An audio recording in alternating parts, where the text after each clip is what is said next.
ысырап кылышлык бул арам нерсе. Я Алла, Алла кечирсин. Урматтуу бир туугандар, бардыгыбыз досторубузга айтайлы, бир туугандарыбызга айтайлы, өзүңнүн кадырыңды салып дагы айтчы. Мени десең ушундай кылба деп деле айтчы. Майли, өзүң билесиң да анан деп эле кете бербей, кадырыңды салып дагы айта бер. Бул ысырап арам дос, кийин өкүнөсүң. Мана мени айтты деген, мени десең ошондой кылбачы. Сен анык менин досум болсоң, деп деле айта бериңиз. Кадырыңызды. Ысырап сакталсын.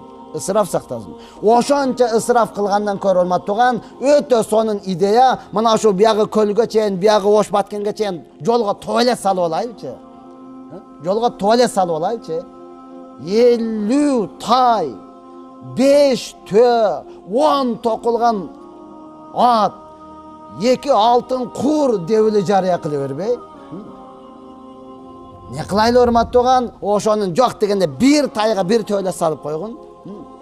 Өмүр бою мактан өссөң болот да.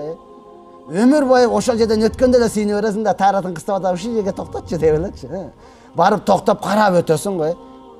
Эми оны бирөө караш керек да. Караштын жолу өтө оңой. Сен салдагын шарты менен урматтууган, бир иши жокто апарып коюп кой, мына ушул жерди тазаладагын, ушул жерден түшкөнүн бардыгы сеники деп койгун. Анеке каралат да. Өтө сонун карап берет да. Таптаза кылып түшкөн ошого болсун, бир адамды иш менен камсыз кылып атасың. Өткөн кеткен мусафирлардын бардыгынын дуасын алып атасың. Ошондон ысырафтан алыс болойлу.